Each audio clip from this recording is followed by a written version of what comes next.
A lot of people ask me why I do the grifter report. I get it all the time. Why do you give attention to these people? Just ignore them. Why? You're helping them. To which I always counter, no, you don't understand. Ignoring them allows those people who don't hear the counter, don't see the breakdown of how they're lying to us. It allows them to stay in the bubble. And so it's very important to call them out. It's very important to show the grift. And the reason why is because it's all psyops. These people are creating psyops. They lie to you. They appeal to your emotions. They give you just enough truth to earn your trust. And then they hit you. They hit you with a lie and they hope you believe it. Because if you believe it, you get discouraged. You check out. You might resort to violence and desperation. Whatever it is, you do exactly what they don't want you to do, which is keep fighting in the right ways, the peaceful ways. You don't show up to vote.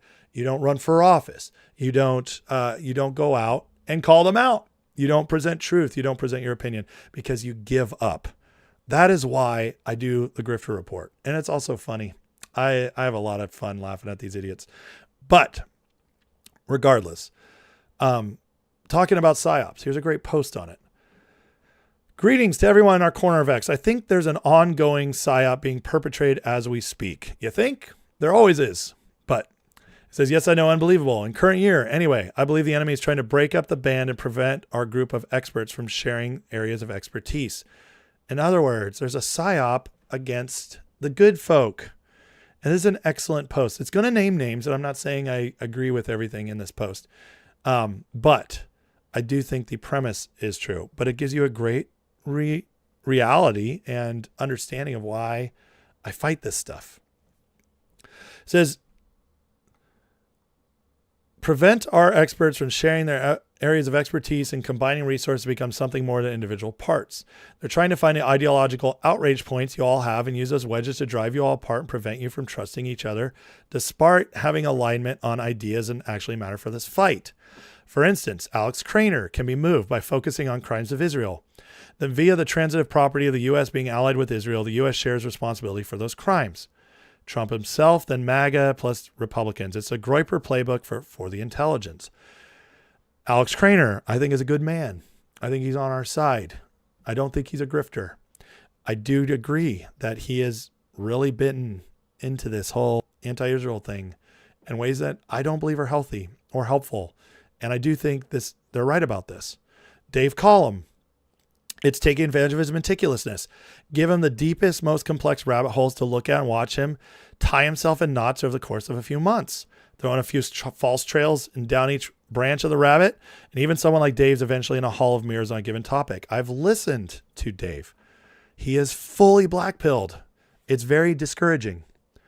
And so I think they nailed it here. I don't think Dave's bad. I don't think he's a grifter. I do think he has bought in on this. So I agree with this. For veterans like Ian Burlingame and General Holt, play on their sense of loyalty by inserting intel-adjacent military vets in their circles. This is Joe Kent. Joe Kent, as I've said before, is lauded by these two, despite the fact I agree with Ian Burlingame and General Holt on almost everything, except for the fact they trust Joe Kent. Joe Kent, I believe, is a total grifter and fraud and dishonored his role in the military by how he treated the president and his commander-in-chief in a time of war. And I think I could never trust Joe Kent again. And I think I could see that clearly because I don't feel that loyalty, but they do. And this makes sense to me why they would stay with that. The secrecy necessary in the spec ops end of the military world is almost never questioned. This makes it easy to insert Sean Ryan's into the mix. Sean Ryan, total fraud. For finance types like Matt Dines and Vince Launchy, it's via negative association. Cast down your own loyalties. Blah, blah, blah. He goes on and on and on. One last thing they're doing is trying to discredit neutral hosts like Crypto Rich and Tommy. As you guys know, I do a lot of shows with Crypto Rich. I love Crypto Rich. He just has guests on. He asks questions. But do I agree that he's probably had a couple weirdos on there that I disagree with? 100%. Says they're doing this by sneaking cranks and weirdos in their guest list to discredit guys like all the previously mentioned people by guilt. In other words, it could discredit someone like me who's on Crypto's or who's on Rich's channel because they put other weirdos on there. In other words, guys, why do I do the grifter report? To break the psyops that happen even to the good people. I've told you guys before, there's psyops I've fallen for. Absolutely. There might be a psyop I'm falling for more or right now. Many of you people believe that I've fallen for the psyop that JD Vance is good. Fine. Maybe I have. I will find out in due time, because the one thing you guys can count on with me is that as soon as there's evidence to the contrary, that is evidence, not speculation, I will wake up, because that's what I've done. I've trained myself to do that. But does it mean that sometimes I don't see clearly? No, sometimes I don't see clearly. Of course not. Sometimes it's impossible to. And sometimes, yeah, maybe my emotions carried me somewhere and it's going to take me a while to wake up. That's okay. It happens to all of us. The truth is, no one is able to avoid all psyops. It's impossible, because we all see through a lens. However, what you can do is train yourself how to grow out of them, just in case you do believe them. And that is the real tell. Are you capable of waking up? Which is why I do this grifter report. Because at one point last year, when I started this report, I called out Candace. I called out Ian Carroll. I called out Alex Jones sometimes. You know, I didn't call out Tucker Carlson. I thought Tucker was good still last year. I did. I thought, I don't know. He might be the only one. I thought Megyn Kelly had fully seen the MAGA light, the Trump light, because she was very good for a couple years. But the trick is that as soon as they made it obvious, I turned. See? And that's the trick. Can you see through the psyops once the evidence is finally there? That's the question. And that's how you know you're awake. It's not that you never get psyoped, it's that you can grow out of them. Now, speaking of people who have been psyoped and not growing out of it, this guy right here, what's his name? Caleb Hammer, just interviewed a couple people who are completely brainwashed by Candace Owens. And I want you guys to see this and understand what it looks like when you refuse to wake up. This is very funny and a little painful. Like conspiracy theories and like, I don't even know what the fuck is happening. What are what the fuck are we talking about? I'll be talking about finances. The whole get a mortgage right now. So that's why we're here, though, because he needs help managing money. When I pay my bills. But what is this conspiracy shit? Okay, which one? Charlie Kirk's not actually dead. What? Selena Gomez is actually dead. And her and Justin Bieber's love child is with What the fuck are we talking about? Well, it's conspiracy theories. Someone's killed my marriage out here.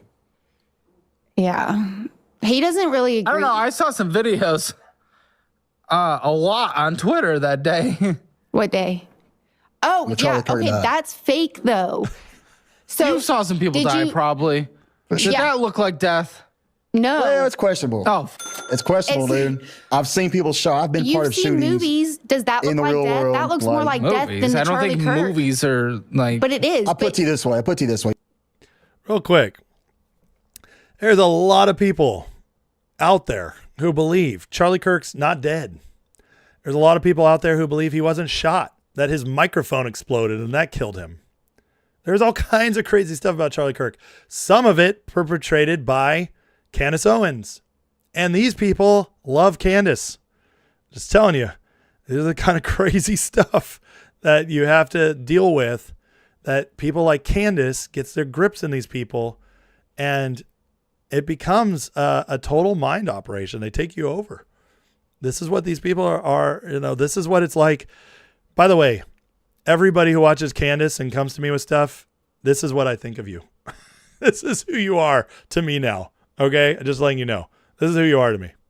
When you look at this situation, right?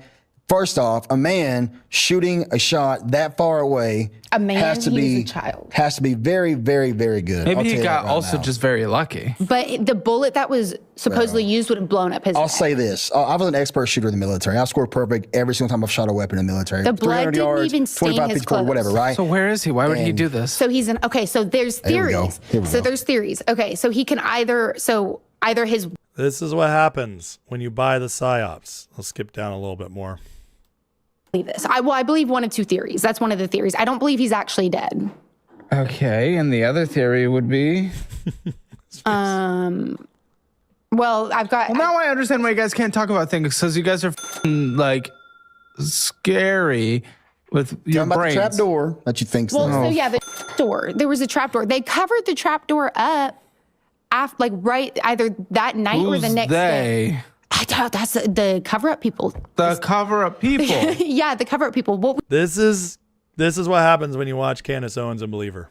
I'm sorry, but as he writes, Candace Owens fans have completely embarrassed themselves on Caleb Hammer's show. A married couple who are both Candace Owens fans appeared on the latest Caleb Hammer, and it went worse than you could possibly imagine. As you watch them expose how incredibly stupid they are, keep in mind these are the kind of people leaving psychotic comments under your posts. In fact, you'll find people like this in the comments below. Candace is boosted by bot farms, but never underestimate the amount of retards among us. Yeah, that's why they grift, folks. That's why they grift.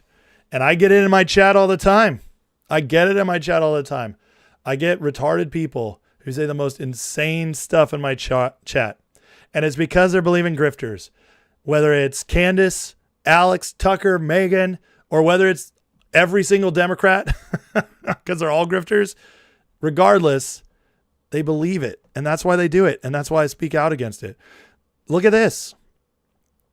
The stuff like Alex Jones is putting out there today. This is exactly a black pill. Alex Jones is trying to get you to black pill. I'm not going to play this because it's long and Alex does like 20 hours of streaming. But and then they stopped doing it to the military and said it was illegal. I'm doing the military. It's illegal. But this is what you need to like. This is a small psyop, but it's a psyop. I just spent over an hour breaking down how we can see through and still win with this birthright stuff. But what does Alex do? Tune in for the live coverage of SCOTUS's country killing ruling. Country killing. See, everything is about supporting the psyop. Everything is about promoting blackpilling and dooming. When does Alex ever say, we got to win, or this is how we're going to fight? SCOTUS's ruling today leaves opportunity to fight. Never say that stuff. Why? Because it's not just for views. It's not just for clicks. It's to get you guys scared all the time. This is what Steve Bannon does. Steve Bannon, like right here. Listen to Steve. And Cash, I love you, brother, but I don't want to hear any more statistics about how crime's coming down, all that. We want to see perp walks of the deep state. We want to see perp walks of who stole 2020. We want to see get on with it, why we can still get on with it. Nobody believes the crime statistics anyway. I'm sorry. They still don't feel comfortable walking down a street in Memphis, these other places, unless they see the National Guard that President Trump will put in. So knock it off. No more stats. I don't want to hear any more crime stats. I want to see perp walks. First of all, can we just talk about how Bannon looks more miserable than ever? This dude looks like 30, 40 pounds heavier than he was last time I watched him about 2 years ago.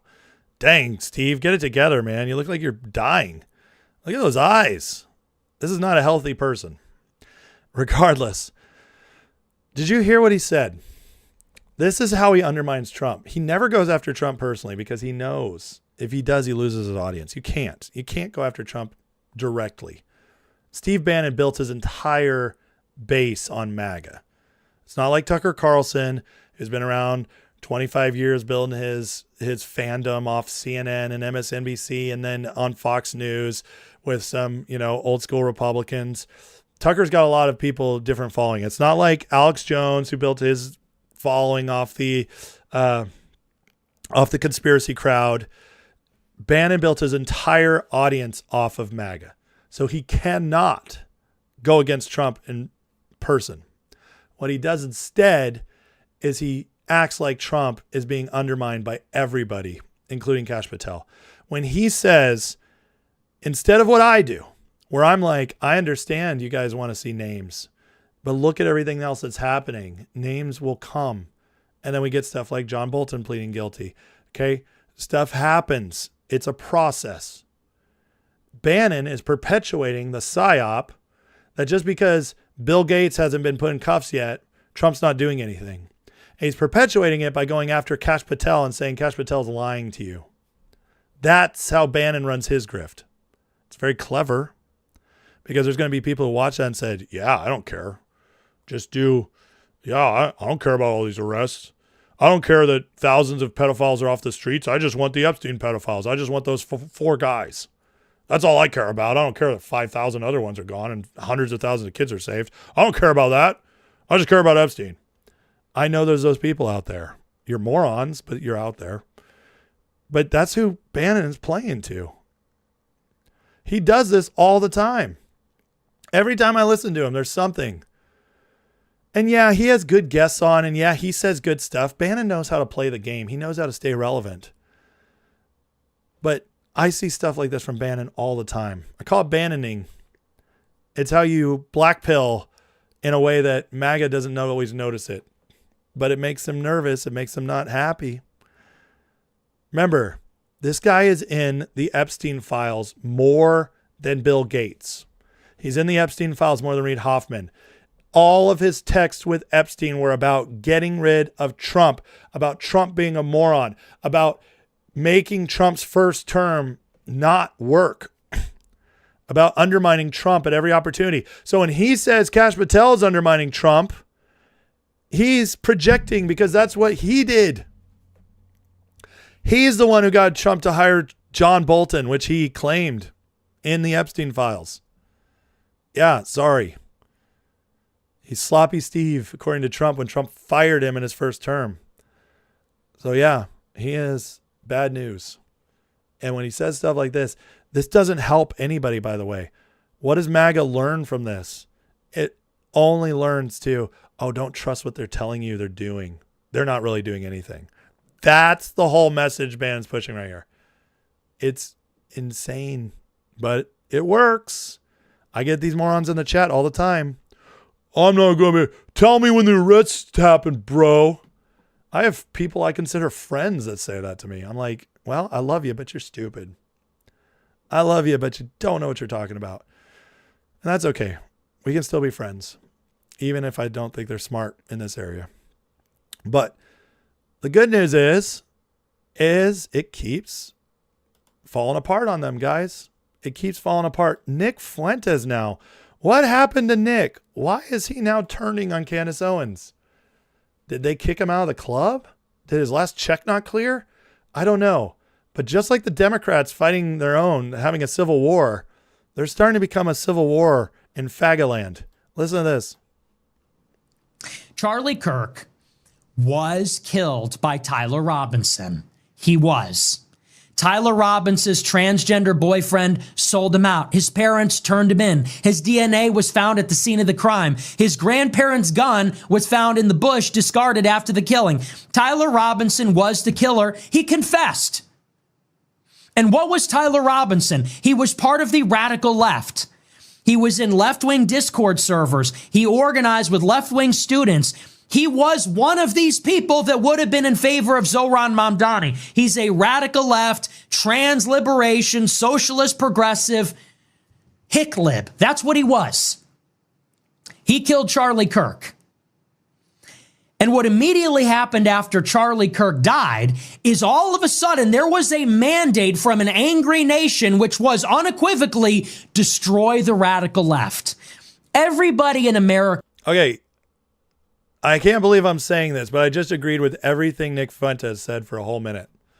I don't know if that's ever happened before, but this is wild because this is exactly the opposite of what we're hearing from Candace, Megyn Kelly, Tucker, Alex Jones. Very interesting. Why is Nick turning on this? very interesting. Very America was horrified by the violence.